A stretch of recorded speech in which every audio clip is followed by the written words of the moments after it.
Buenas tardes a todos. Vamos a iniciar con nuestro seminario del día de hoy. Primero vamos a dar algunos anuncios que tienen como objetivo integrar la comunidad. El primer anuncio es el concurso de Catrinas y Catrines, el cual se llevará a cabo en el instituto a las 5:30 p.m. Y aquí se encuentran las bases, ¿no? Va a haber premios, vamos a tener el primero, segundo y tercer lugar en este concurso de Catrinas y Catrines. Otra de las actividades programadas es el concurso de neurocalaveritas, en los cuales se invita a toda la comunidad a mandar sus calaveritas para poder compartirlas. Se amplió la fecha límite, ahora la tenemos para el 20 de octubre del presente año.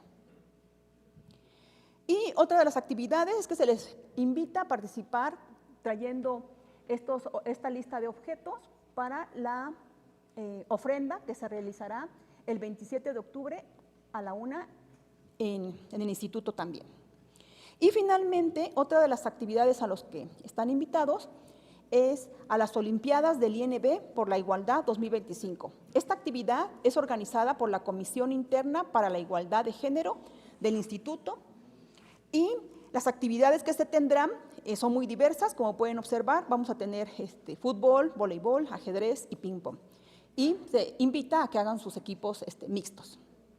Ya las inscripciones ya van a estar abiertas y pues se les invita a participar en todas estas actividades que van a fomentar la unidad de nuestra comunidad. Y sin más, para presentar a nuestro invitado, tenemos a Ana Cecilia Luis, a quien le daré la palabra. Gracias. Hola a todos. Soy yo otra vez. El día de hoy voy a presentar la semblanza del Dr. Smith en inglés para su comodidad. Entonces, brevemente, Dr. Smith's educational journey began at the University of Nebraska at Omaha, in which he obtained his bachelor and master degree, followed by a PhD from Florida State University. His training culminated in a postdoc at the National Institute of Mental Health. He currently holds the position of Associate Professor in the Department of Pharmacology and Toxicology and Program in Neuroscience at the University of Kansas, a role held since 2022. His lab research focuses primarily on the neurobiological substrates of social behavior and the social detriments of mental health. Specifically, their investigations focus on the role of neuropeptide and neurotransmitter circuits, including oxytocin, vasopressin, CRH, and dopamine in regulating the formation, maintenance, and loss of close relationships and social bonds, and the bidirectional relationship between stress and sociality. They use the socially monogamous fantastic prairie vole, Microtus acrogaster, as a model to discover the neuronal networks that underlie how and new social relationships are formed, how social conflict or defeat leads to social anxiety impacting multiple aspects of sociality, and how social loss serves as a major risk factor for morbidity of several mental health disorders. Their methodology is multifaceted, employing behavioral essays, neuronal circuits, anatomical and activity mapping, using various histological techniques, microdialysis, and advanced neuroscience tools such as optogenetics, chemogenetics, and viral gene delivery. Notably, his research group has developed novel analytical tools for whole brain image analysis and functional structural connectivity models of neural networks for social behavior in voles. The long-term goal of his research is to deconstruct the neurobiology of sociality and develop novel therapeutics agents for treatment of social and emotional disorders. Sin más, las dejo con el doctor.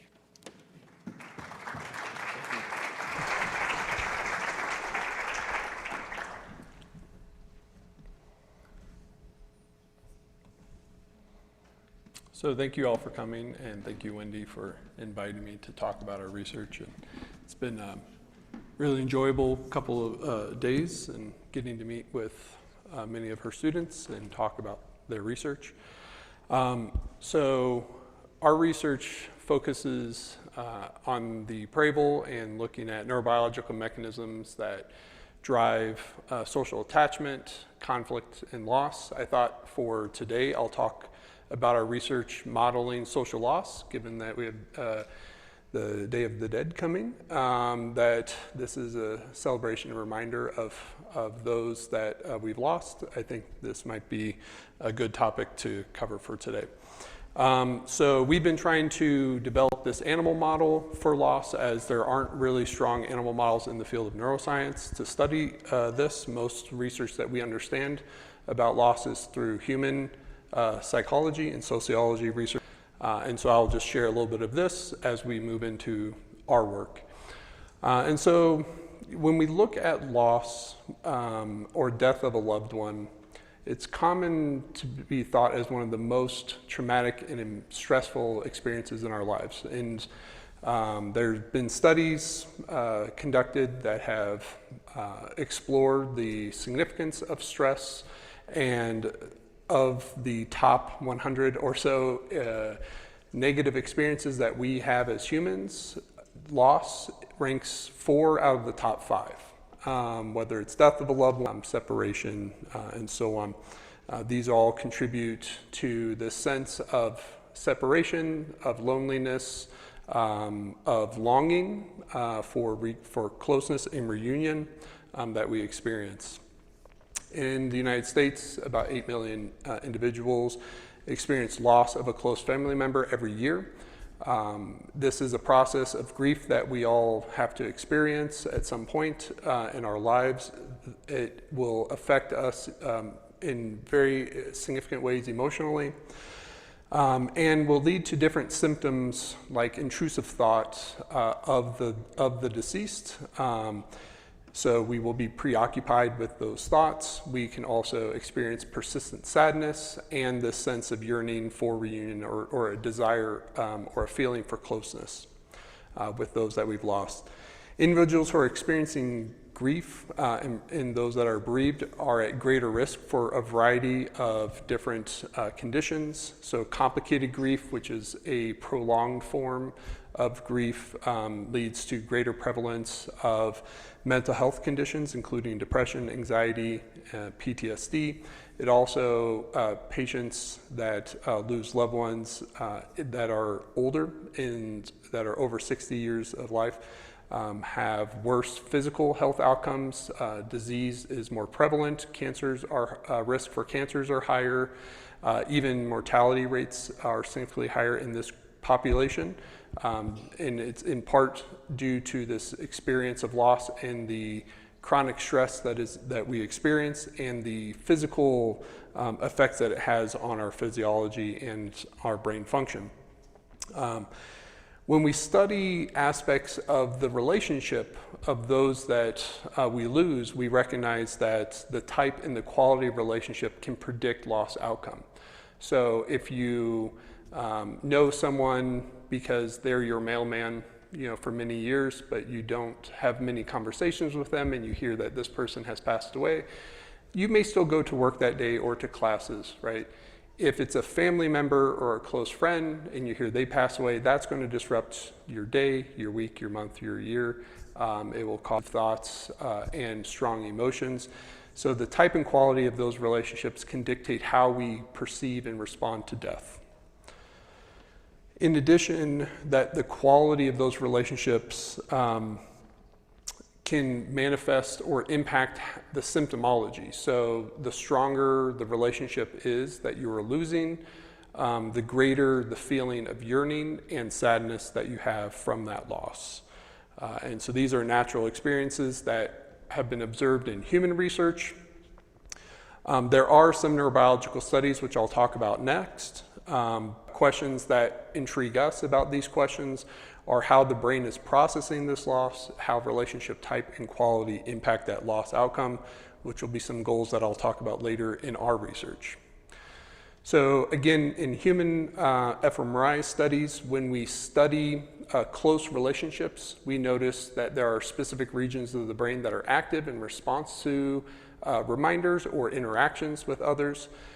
specifically areas like the nucleus accumbens, the ventral tegmental area, the anterior cingulate, insular cortex, are all active at a greater, or highly active in response to cues of a close friend compared to other individuals, even more so in response to a romantic partner, indicating that these regions are responding to different types of relationships and the interaction, and what those individuals mean to us, right? Besides just the interactions that we have with these people, those same brain regions respond in individuals who are experiencing loss of loved ones. So if an individual loses a wife or a husband or a significant other, these same brain regions become active during this loss process. And so areas like the anterior cingulate and insular cortex have increased activity in those that are bereaved compared to healthy individuals, especially when you present reminders of those lost loved ones. So these are studies where they will present either words or images that remind them of either death or specifically the person that they've lost in their life.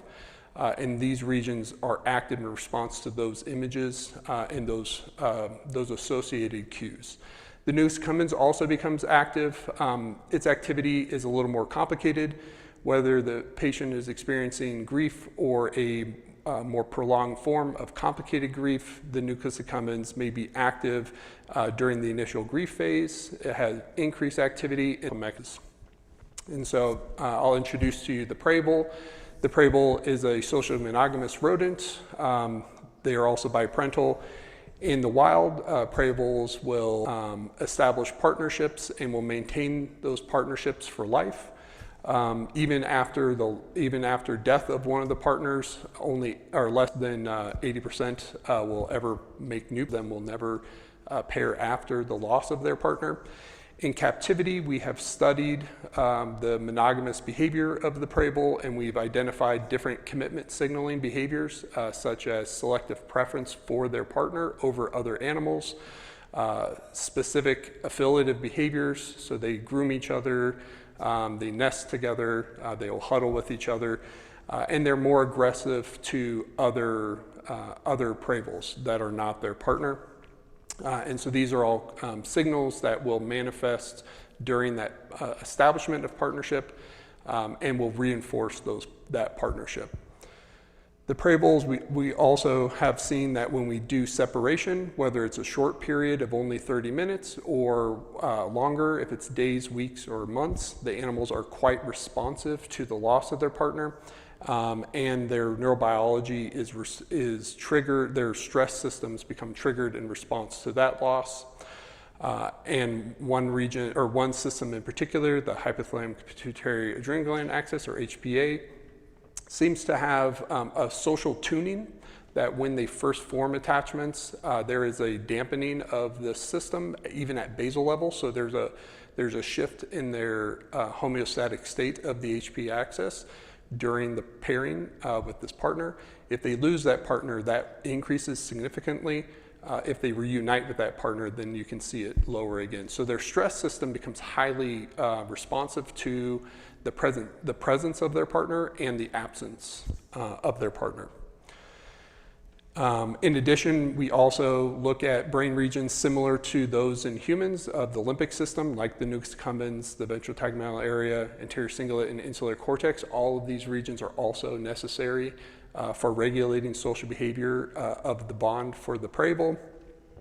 These are just examples of published work where in the nucleus accumbens, when we explore a preference study where the test subject has a choice between a partner and a stranger, the animals who are in a strong bonded relationship will spend significantly more time with the partner than the stranger.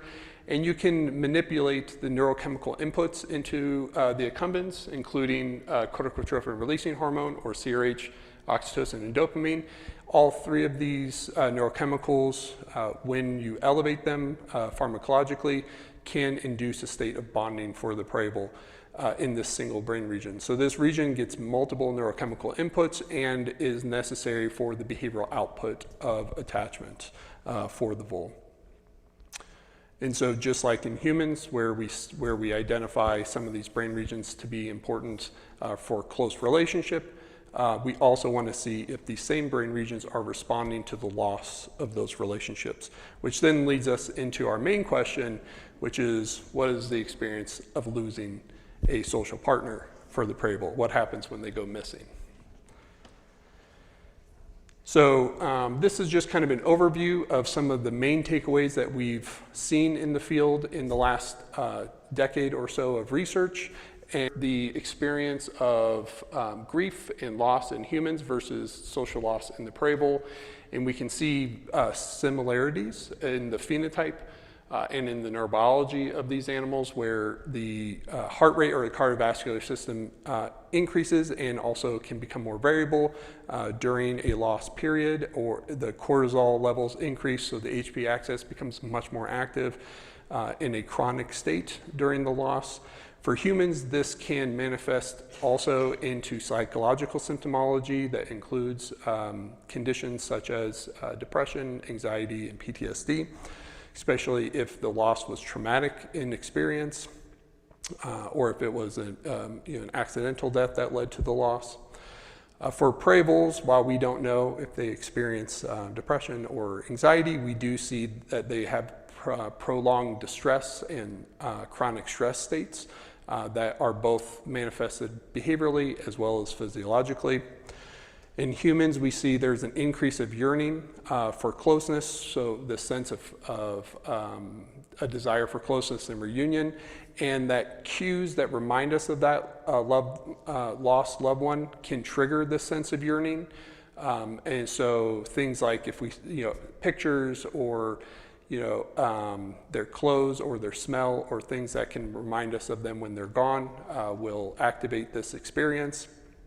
For the prairie vole, I don't know if prairie voles yearn, it's hard to tell, but they do show partner seeking behavior, and they do seek out cues that remind them of the partner as well. So in our work, we've presented them with odors of the partner. We've also presented them with spaces that are associated with the partner, and they spend significantly more time investigating and exploring these environments and the odors of their partner when they lose their partner than even when they live with the partner. So they also show this kind of increased preoccupation with partner-related cues during the loss period.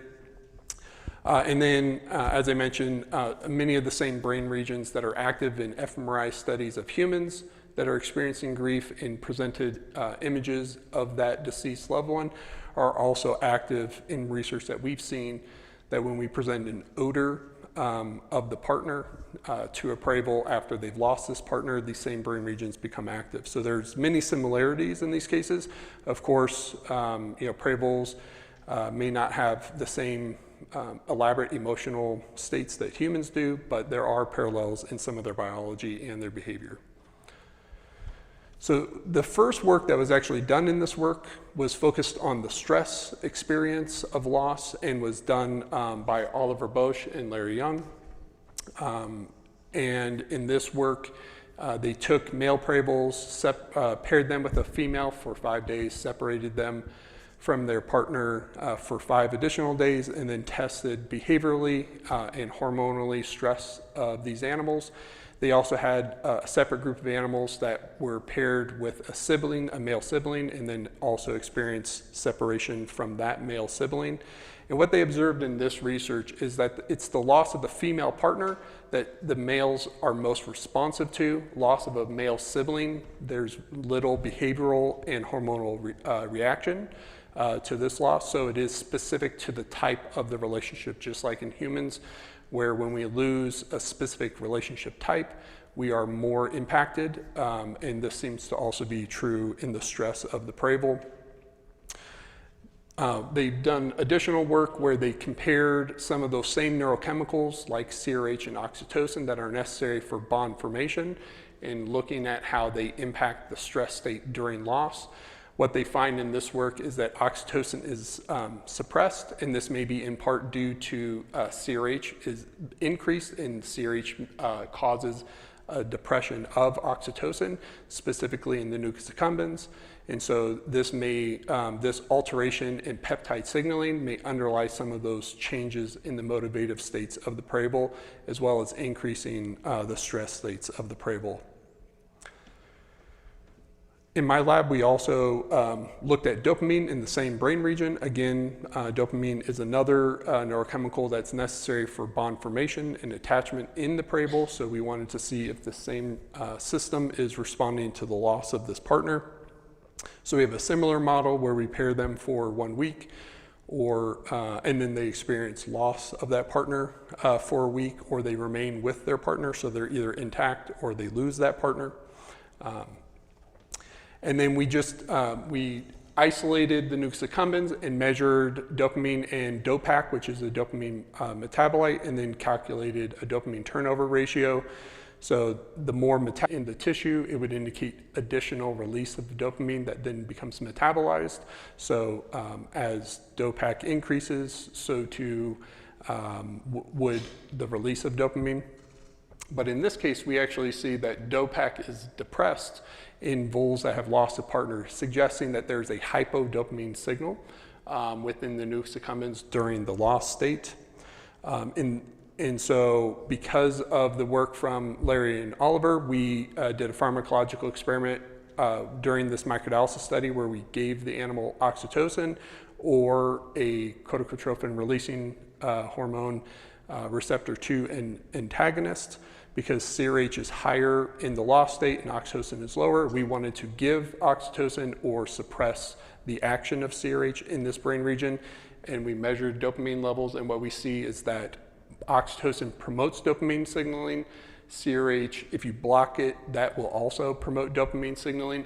So certainly, since dopamine is in the accumbens involved in motivative state, this would suggest that these peptides are driving some of the neurochemical signaling like dopamine release that is necessary for changes to motivative state in response to these cues that we present to them.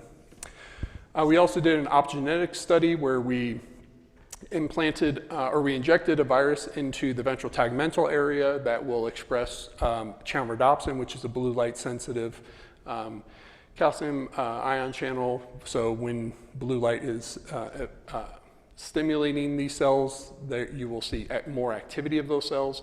It's tagged with a GFP or green fluorescent protein, so you can visualize it and see that there are cells throughout the VTA that express this virus. And then if you look in downstream striatal regions like the cauda putamen and the nucleus accumbens, you can see that the fibers from those neurons project also have the viral expression.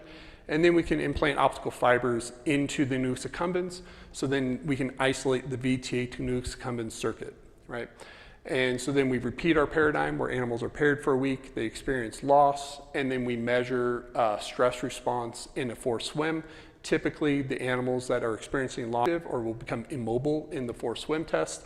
And so we want to see if stimulating the neural activity, because there is a depressed dopamine signaling in the nucleus accumbens, will that shift and reverse this signaling. So we see our data here for the behavior.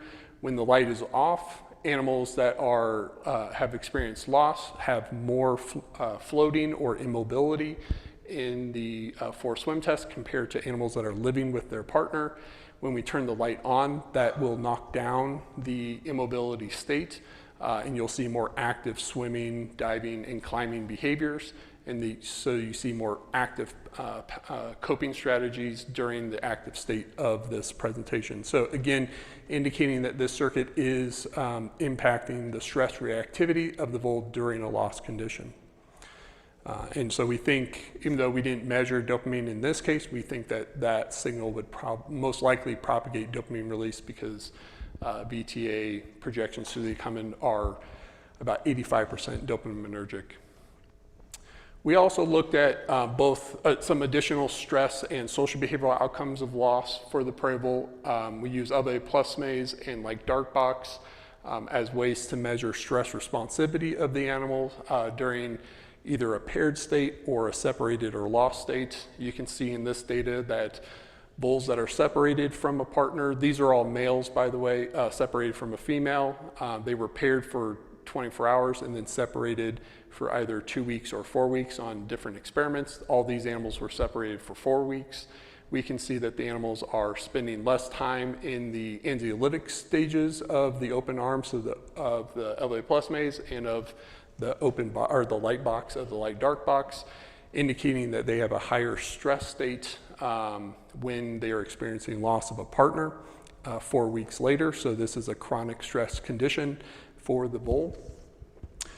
We also measured social behaviors. Typically when voles form attachments, they become highly selective in their sociality, where they are very affectionate to their partner, but they reject aggressively strangers. So they will fight with strangers and not show affectionate behavior or pro-social behavior to them, but with partners they will.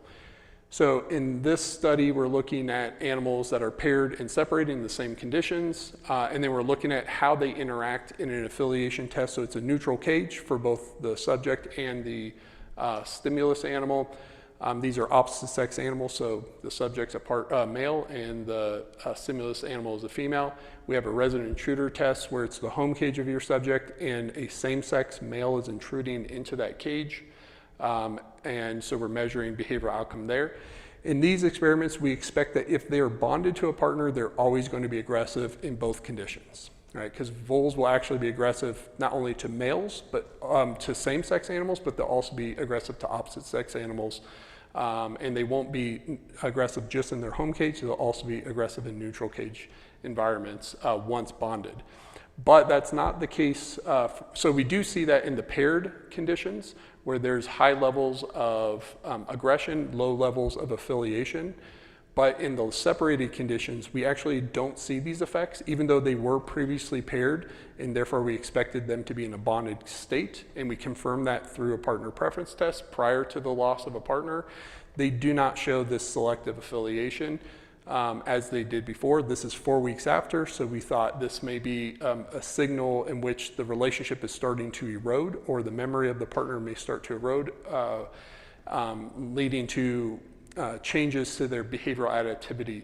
So it does suggest that the partner's presence is reinforcing and helps maintain that relationship. But we wanted to see, is there a timing effect of this? So we also ran a partner preference test either 2 weeks or 4 weeks after loss. In the animals that live with the partner permanently, we see normal preference behavior. They spend much more time interacting with the partner than they do a stranger. In the animals that have been separated for 2 weeks, they maintain that preference. They still, when they get the opportunity to reunite with that partner, they spend more time with that partner versus the stranger. So even without the partner, that bond remains for that individual. But by 4 weeks, that preference is gone, right? So 4 weeks, the vole no longer maintains a bond or a significant preference for this partner. And so even though chronically they are stressed, there is a social flexibility of the vole that as they lose the partner, they become socially adaptive to that new experience of being a single prey vole. So a lot of that was focused on the stress systems, and then the last part was looking at some of the social systems. But one of the main symptoms besides stress and sadness that people experience during loss is also the sense of yearning. So this motivative state for closeness or preoccupied thoughts of their loved ones. And so we wanted to try to start understanding this a little bit more, and we see that yearning for reunion is very common in individuals that are experiencing grief, and that people display yearning by seeking out objects, places, and events that remind us of that loved one, right? So we wanted to design experiments to see that if we give an object or a place that has been associated to a partner for a prey vole, will they also seek out these objects and places? And so this is work done by my previous postdoc and master student, Erica Vital and Adriana Kirchhoff, where they designed an experiment that they are pairing animals for 1 week. They experience 1 week of loss. And then at the end of this, they do an odor preference study where they present bedding that has been urinated on by their partner, so partner-related scents, versus familiar bed or versus a food-scented bedding. So these are likely two stimuli, one social, one non-social, that are rewarding and motivating.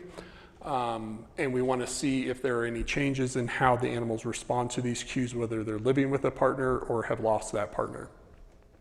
And what we see is we really don't see any difference in food response. So I actually don't think I included that data, unfortunately.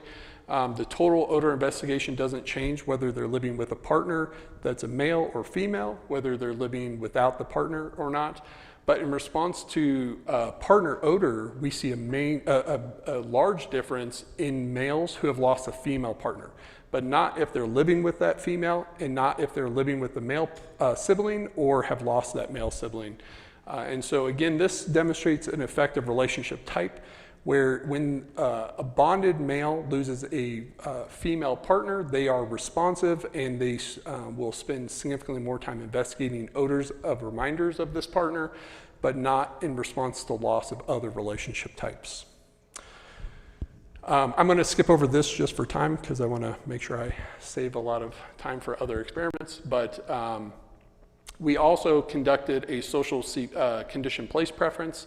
So it's a similar design timeline, but in this case, we conditioned the animal to explore an arena that they previously have spent time in with a partner versus an arena that they've visited by themselves, but not associated to their partner. We also conducted partner preference tests to screen these animals prior to loss to determine did they actually form an attachment while living with this partner or not. And then we also measured forced swim behavior as a measure of stress for the animal. So we have both social and stress measurements in this experiment. This is work also by Erica and Adriana, as well as Sofia Sanchez, one of my previous students as well. And what we can see is when we screen the animal for their bonded condition, we can see there's a clear categorization of animals where some have a strong pair bond and they spend significantly more time with the partner versus a stranger. And there are some that will not form in a pair bond even after a week of cohabitation. They just don't form attachments for the partner. We can measure this in different affiliative behaviors like side-by-side contact, huddling, and grooming behavior. And we can also see it in aggression, that males only become aggressive if they form a preference for this partner. They won't be aggressive to the stranger without that bond status. So we now have categorizing animals based on relationship quality, based on whether they are pair bonded or non-bonded. And then we can look at the social CPP and the forced swim response to the loss of those different relationship type or qualities, whether it's a bonded partner that they've lost or a non-bonded partner. So we did these experiments. We also, we ran a second experiment next to these experiments using our odor preference study. And what we can see in the odor preference is that males that are living with their partner compared to those controls, males that have lost a partner that they were bonded to shows significantly more investigation of the partner's odor. That's not the case if they've never bonded to that female. They do not respond to the loss of that female in the same way. When you look at the social CPP, something similar happens. So prior to the loss of the partner, if they had a bond for that partner, they show increased investigation of the environment associated to the partner. If they're not bonded, they do not. When they've lost the partner, males that have lost a bonded partner show continued investigation of that space associated to the partner, but males that have lost a non-bonded partner do not.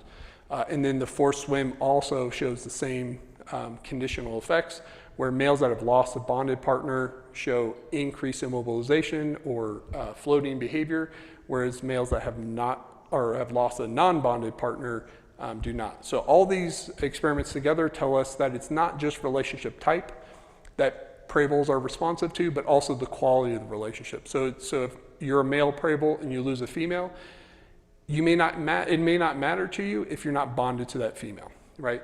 And so that's similar in the human experience, that you may, hear something on the news that someone died, you've never met them in your entire life. You might feel, sorrow for their family, but it doesn't impact you emotionally the same way that it does if it was someone close in your life, right? And so it's a similar scene here with our prairie voles. So the power of the prairie vole model isn't just the behavior, of course, it's that we can start studying the brain and specific brain networks that may be underlying these behavioral conditions. And so we started looking at specific areas like the anterior cingulate and insular cortex that we know are, and nucleus accumbens, that we know are all responding to the loss in humans. And so we want to see if those same brain regions are responding to loss in prairie voles. So we've identified each of these regions in another study that was conducted by my postdoc Erica, where we were measuring the levels of dopamine receptors in these brain regions. And we see that males that have lost a bonded partner show increased dopamine receptor 1 and 2 expression in the anterior cingulate and in the insular cortex, not in the nucleus accumbens. But males that have lost a non-bonded partner show no change compared to our control condition. So this pattern of conditional effects match with our behavioral effects, that the quality of that relationship will impact the outcome of loss. So relationship quality and type impacts loss outcome in this model, as it does in human research as well.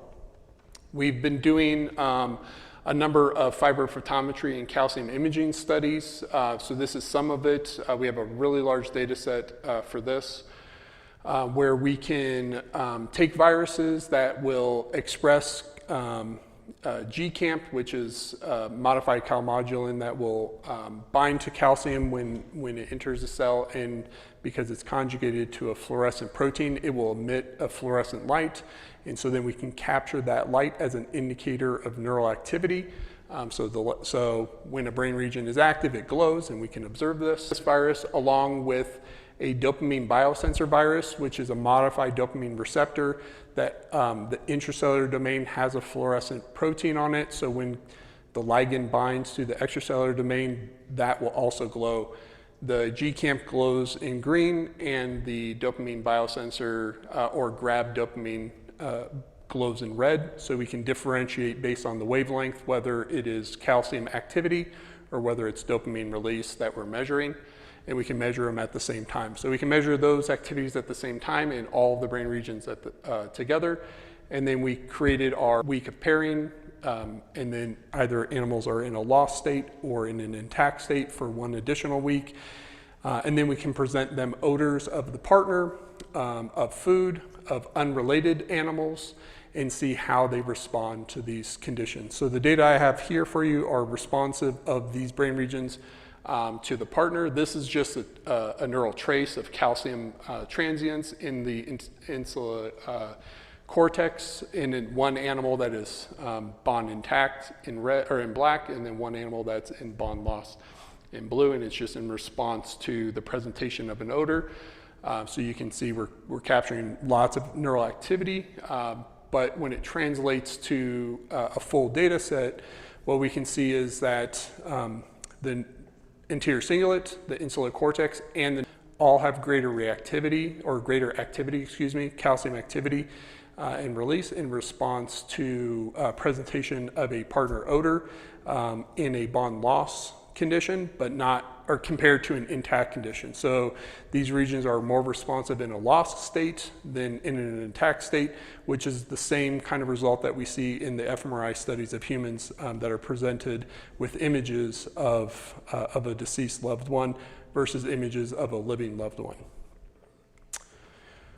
And then finally, we also have experiments where we start manipulating a lot of this circuit to better understand causal relationships, because this is, of course, is one of the greatest strengths of animal research, is that we can study causal links of brain activity and function. And so here, because we saw increase in these regions, the anterior cingulate and insular cortex for dopamine receptor 1 and 2, during the loss state when they lost a bonded partner versus whether they're living with a partner or living in or have lost the non-bonded partner. We wanted to manipulate dopamine in this area to see if this hyperdopamine or the sensitivity of the dopamine due to this increased receptor would shift the behavior. So we predicted that animals are investigating the partner order more because there's more dopamine activity to these areas. So we use haloperidol, which is a dopamine receptor, a non-specific dopamine receptor antagonist, and then administered it to the anterior cingulate or the insular cortex for different animals in a loss state, and then presented them with a partner odor to see the response that they gave in that odor. So this is the paradigm that we have for the animals where they're cannulated, they're paired for a week, they experience loss, and then we present them the odor and drug at the same time to see if there are shifts in behavior as a consequence of blocking dopamine to one of these cortical structures. And what we see is in both cases, these are males and females together.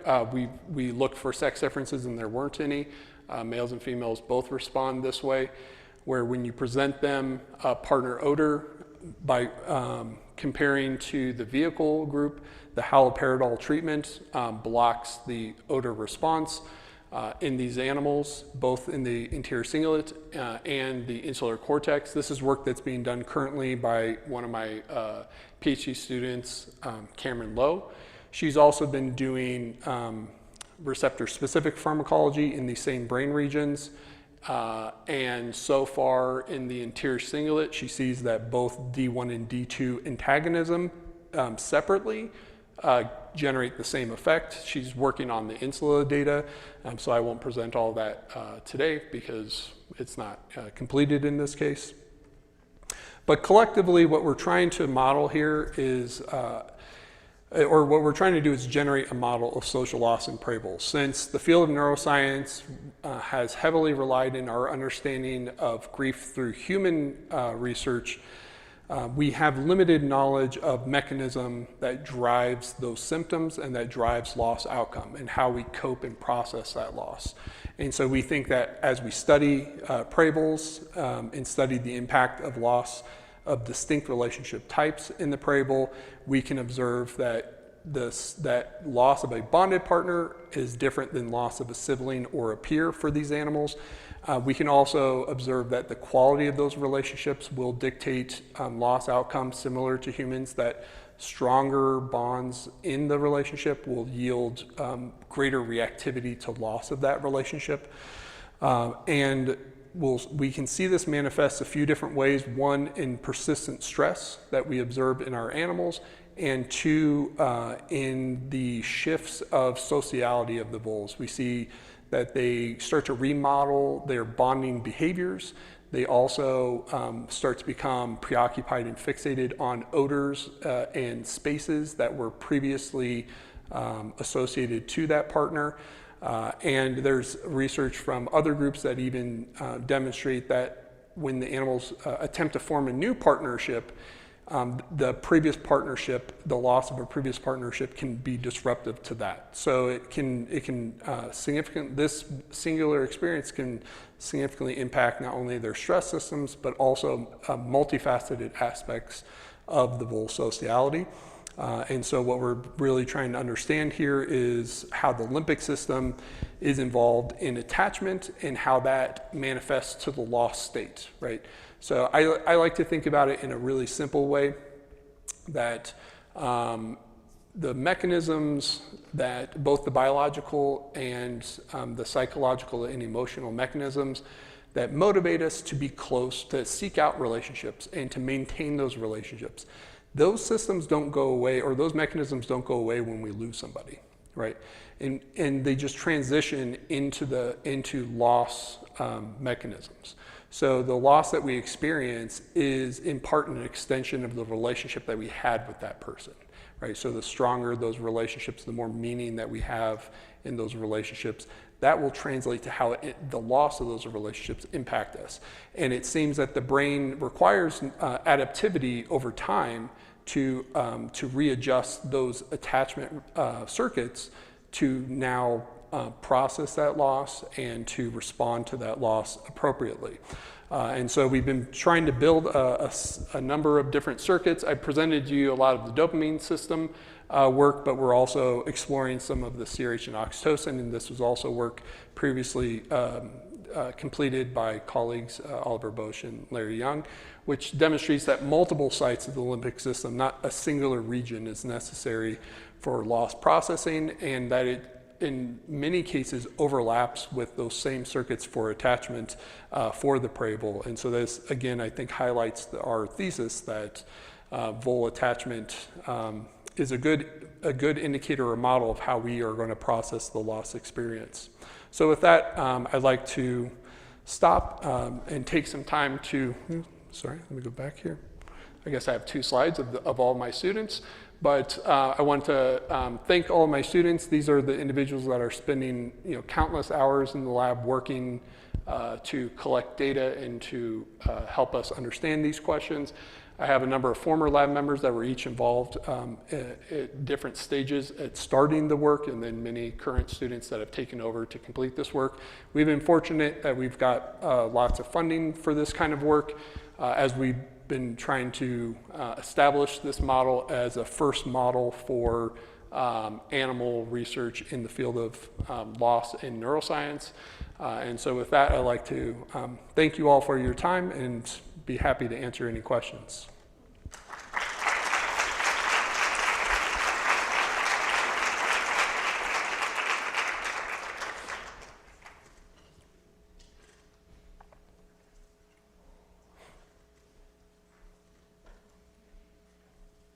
Thank you so much, Adam, for your talk. Do you know if there are any differential actions between the coupling of D1 or D2 receptors in the system? Specifically, so there's definitely differences in functionality of attachment. There's been well-established literature in the incumbents that would suggest that D2 is involved in more appetitive behavior and affiliative behaviors towards a partner during the formation of an attachment. D1 is more responding towards the selective aggression that manifests, where they start to reject alternative partners or others in their environment. As far as loss goes, so far we haven't seen a major difference in their function, and that's why we're trying to, we've seen in the anterior cingulate there hasn't been a large difference. We haven't yet finished our work in the insula to know if that also, if there's any receptor specificity there, or if they're just functioning in similar ways. Yeah.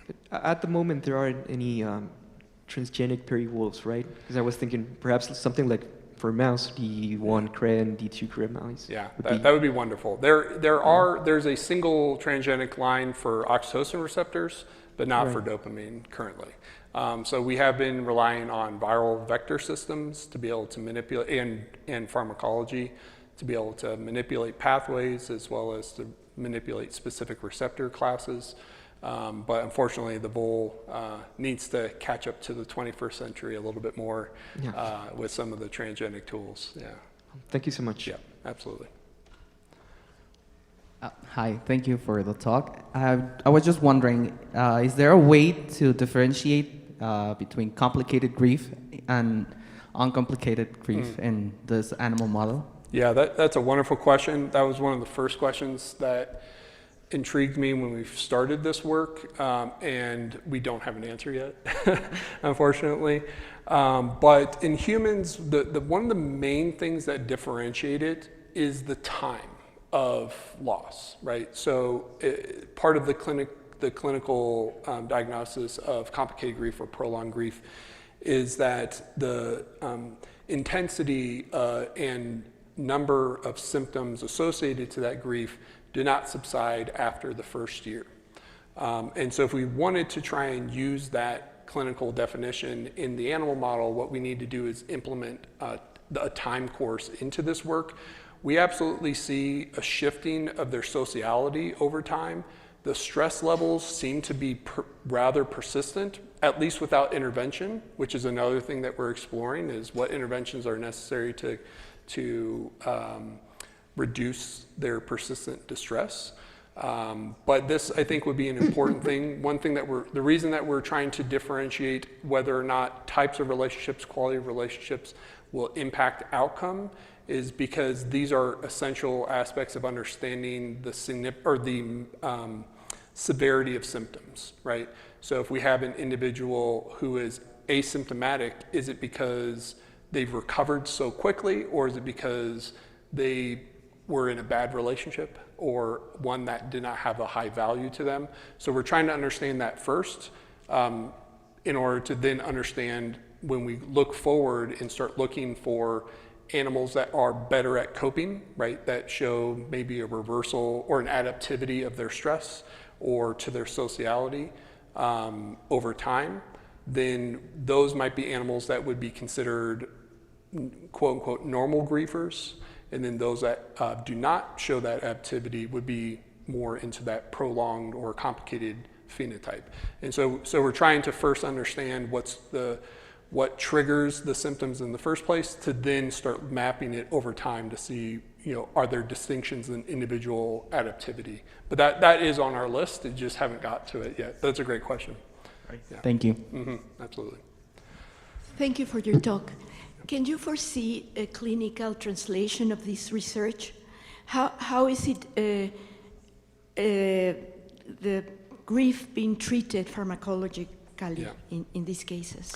Yeah, so for when, grief doesn't always need pharmacological intervention, right? It's part of a coping mechanism while dealing with the traumatic experience of loss.